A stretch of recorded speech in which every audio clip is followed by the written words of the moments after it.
Good morning. हे बघताय काय आहे ते मधमाशांचं पोळे आणि अशा प्रकारचे अजून 2 जाहिराती त्यांनी बनवलेले आहेत, पण ते वरती आहे त्याच्यामुळे ते दिसत नाही आहेत.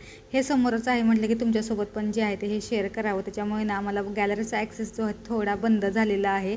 चला, सकाळची छान अशी सुरुवात झालेली आहे, नाश्ता वगैरे सगळं झालेलं आहे. आता म्हटलं की स्वयंपाकाला पण जे आहे ते लगेचच लागावं. आशू आणि आशूचे बाबा जे आहे ते बाहेर गेलेले आहेत, तेवढ्या वेळात म्हटलं की स्वयंपाक पण करून घ्यावा.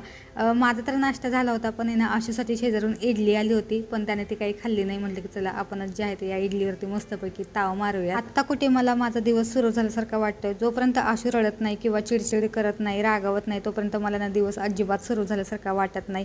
आणि हे आता नॉर्मल झालेलं आहे, म्हणजे जसं तो वाढीला लागलेला आहे तसं त्याला आता बऱ्याचपैकी जे आहे ते गोष्टी कळायला लागलेल्या आहेत. त्याच्यामुळे तो आता हट्टी पण तेवढाच झालेला आहे. एखादी गोष्ट पाहिजे म्हणजे पाहिजे, ती जोपर्यंत त्याला मिळत नाही तोपर्यंत असेच ना जे रडून रडून जे आहे ते हाल करून घेतो आणि त्याचे हट्ट जे आहे ते पूर्ण करून घेतो. आता त्याचा हट्ट मी पूर्ण केला की नाही हे पण तुम्हाला व्हिडिओच्या शेवटी कळेलच. पण बघा, हे बघा, घराचं अगदी गोकुळ झाल्यासारखं वाटतंय. सगळे आशूचे फ्रेंड्स जे आहेत ते खेळायला आलेले आहेत आणि सगळ्या घरभर जे आहे ते त्यांनी खेळणी करून दिलेली आहेत.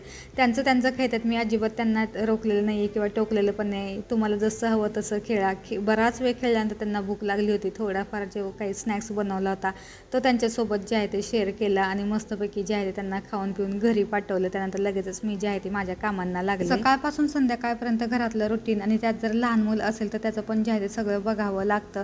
त्याच्यातच जो आहे तो अख्खा दिवस निघून जातो आणि तेच सेम रुटीन जे आहे ते आपण फॉलो करत राहतो. त्याच्यामुळे एवढा जास्त कंटाळा येतो. एक तर दिवस जो आहे तो आपल्याला असं सवड मिळावी असं वाटतं आणि आज तर सुट्टीचा दिवस होता, पण तरी सुट्टीचा दिवस जो आहे तो अजिबात सुट्टी असल्यासारखा वाटला नाही. आशूमध्ये ना हा दिवस कसा निघून गेला काही कळालं नाही. आज सकाळपासून तुम्ही माझी घाई गडबड बघितली असेल, आशूचं रडणं बघितलं असेल, म्हणजे मला ना आजचा दिवस कसा गेला तेच काही कळालं नाही. आज तर खरं आमचा सुट्टीचा दिवस होता. मला असं वाटलं की एकच दिवसाची सुट्टी मिळते, तो पण दिवस जो होता छान असा स्पेंड करूयात, पण काही नाही. सुट्टी कशी आली आणि कशी गेली काही कळालंच नाही. म्हणजेच नाही. आणि त्यात आशूचं आज एवढी रडारड चालू होते का तर फक्त एका बिस्किटासाठी. म्हणजे त्याला बिस्किट खायची एवढी जास्त क्रेविंग झाली होती, त्यामुळे ना मी त्याला सकाळी बिस्किट दिलं. उठल्या जे त्याला बिस्किट हवं होतं त्याच्यामुळे मी त्याला बिस्किट देऊन दिलं. त्याच्यानंतर त्याला आहे ना मी नाश्ता केला मस्तपैकी. ना त्याला उपीट बनवलं, जे की शेंगदाणे वगैरे घालून त्याला खूप जास्त आवडतं म्हणून मी त्यासाठी उपीट बनवलं होतं. पण त्या पोराने उपीट काही खाल्लं नाही. उपीटचे फक्त 2 घास खाल्ले आणि नको म्हणाला, मला उपीट काही खायचं नाही आहे. नंतर शेजारच्या भाभींकडून जे आहे ते त्याच्यासाठी इडली आली होती. मस्तपैकी इडली आणि चटणी जी आहे त्याला खाऊ घातली. त्याने फक्त इडलीचे पण 2च घास खाल्ले. त्याच्यानंतर त्याने इडली पण नाही खाल्ली. त्याच्यानंतर आशू आणि आशूचे बाबा जे आहेत ते बाहेर गेले काही कामानिमित्त. ती सगळी कामं केली. त्यानंतर घरी आले आणि आशूचे बाबा जे आहे ते पुन्हा गाडीचं काहीतरी काम होतं त्याच्यामुळे ते करायला गेले बाहेर. ती आशूने पुन्हा एकदा माझ्याकडे बिस्किट मागितलं, जे की मी अजिबात दिलं नाही, कारण त्याने सकाळी जे आहे ते बिस्किट खाल्लं होतं. त्याच्यानंतर मला कळालं की त्याला भूक लागली, त्याच्यामुळे तो खूप जास्त अशी चिडचिड करतो. मी त्याला म्हटलं पण होतं की तुला जे आहे ते मी उपीट बनवून देते किंवा चिवडा देते, लाडू देते, शेव देते, पण त्याला त्यातलं काहीही खायचं नव्हतं. त्याला फक्त जे आहे ते बिस्किट. त्याला त्याचं एवढं मन जे आहे डायव्हर्ट करायचा प्रयत्न करत होते. म्हणजे तो एवढा रडत होता. तुम्ही बघितलं असेल की तो किती जास्त जे आहे ते रडत होता फक्त एका बिस्किटासाठी. पण मला असं वाटत होतं की मी सकाळी त्याला बिस्किट दिलेले, त्याच्यावरती त्याने जो आहे तो सगळा नाश्ता स्किप केला होता. त्याच्यामुळे मी त्याला ना पुन्हा एकदा बिस्किट दिलं असतं, त्याने जेवण पण केलं नसतं. त्याच्यामुळे त्याला ना मी अजिबात बिस्किट दिलं नाही. तो एवढा रडत होता. मग तो म्हटला की मला लाडू कर म्हणून. मग मी त्याच्यासाठी ना मस्तपैकी शेंगदाणा आणि खजूर घालून लाडू केला. तो लाडू त्याने खाल्ला. जेवण बनवलं, पण एवढा उशीर झाला होता. आशू अजिबात ऐकण्याच्या मनस्थितीत नव्हता. एवढा हट्ट करत होता त्या गोष्टीसाठी, म्हणजे एवढी चिडचिड करत होता की त्याला बिस्किट खायचं होतं म्हणून. जर मी ना त्याला ते बिस्किट दिलं असतं तर त्याला आपोआप समजलं असतं की आपण खूप जास्त रडल्यानंतर ना आपल्याला ती गोष्ट मिळते म्हणून. त्याच्यामुळे मी त्याचा अजिबात कोणताच हट्ट पुरवला नाही. म्हणजे मी माझ्या मतावरती ठाम होते की नाही, बिस्किट नाही मिळणार म्हणजे नाही मिळणार, कारण मी त्याला ऑलरेडी एक बिस्किट दिलं होतं. त्याच्यामुळे मला पुन्हा एकदा त्याला बिस्किट द्यायचं नव्हतं.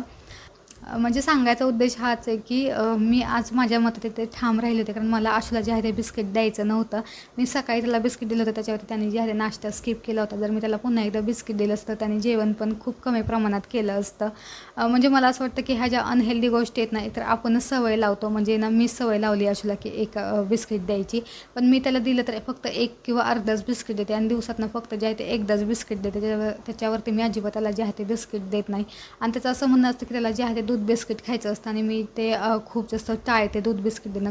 आणि सवय लावायचं पण असं झालं की काय व्हायचं ना, आधी मी आशुला ना या सगळ्या गोष्टी घरात अजिबात देत नव्हते. म्हणजे मैद्याच्या किंवा अनहेल्दी गोष्टी मी आशुला घरातून कोणत्याच गोष्टी मी त्याला प्रोव्हाइड करत नव्हते.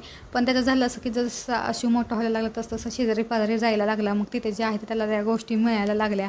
मग आता तो काय करतो ना, त्याला माहिती की आता आपल्याला काही गोष्टी घरात मिळत नाही तर तो ना बाहेर जातो, मग शेजारी जातो किंवा समोर जातो आणि तिथे गेल्यानंतर त्या गोष्टी मागतो. आणि त्यांचं पण असं होतं की एकतर त्यांचं असं म्हणजे मी त्यांना बऱ्याच वेळा सांगितलं की त्याला जे ते बिस्किट देत जाऊ नका, त्याला आम्ही काही सवय लावलेली नाही आहे किंवा पण त्यांचं असं म्हणणं होतं की आमच्या घरात पण लहान मूल नाही आहे आणि तो येतो त्यानंतर आम्हाला खूप छान वाटतं आणि तो स्वतःच्या तोंडाने म्हणतो मला खावं हवा आहे.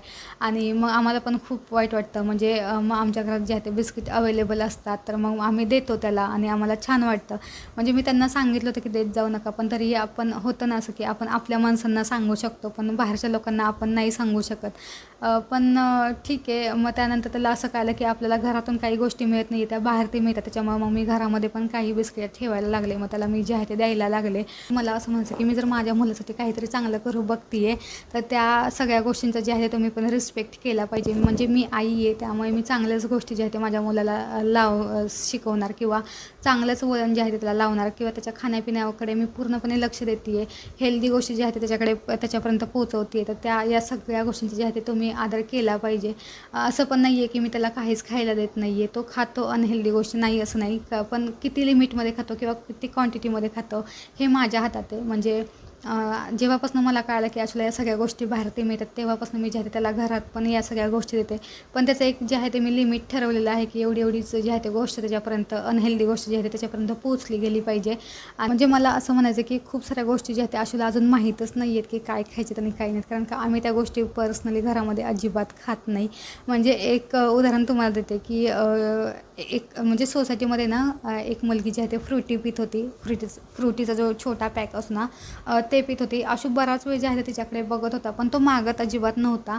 म्हणजे त्याने ना तिचं सगळं पिऊन झाल्यानंतर पण आशूने ना अजिबात मागितलं नाही किंवा हट्ट पण धरला नाही. आशूने फक्त मला विचारलं की दीदी काय करते म्हणून. तेव्हा मी त्याला म्हटलं की दीदी जे आहे ते औषध पिते, एवढंच जे आहे ते मी त्याला सांगितलं. त्याच्यानंतर त्याने ना अजिबात हट्ट धरला नाही की त्याला ती गोष्ट हवी आहे म्हणून. म्हणजे काही गोष्टी अशा असतात की जोपर्यंत आपण मुलांना दाखवत नाही ना तोपर्यंत त्यांना ते कळत नाही की ही खायची गोष्ट आहे का कोणती गोष्ट आहे म्हणून. पण जशात आपण घरामध्ये त्या गोष्टी आणू आणि आपण जे खाऊ आणि तेव्हाच त्या ज्या आहेत त्या मुलांपर्यंत पोचतात की नाही ही गोष्ट खायची किंवा ही गोष्ट प्यायची असं तसं. त्यामुळे ना जेवढं अवॉइड होईल तेवढं घरामध्ये गोष्टी येतात, अनहेल्दी गोष्टी ज्या आहेत तेवढ्या घरामध्ये येतात. आणि खूप कमी प्रमाणामध्ये मी जे आहे ते अशापर्यंत अनहेल्दी गोष्टी पोचवते. बिस्किटचं म्हणाल तर आता ती नॉर्मल गोष्ट आहे.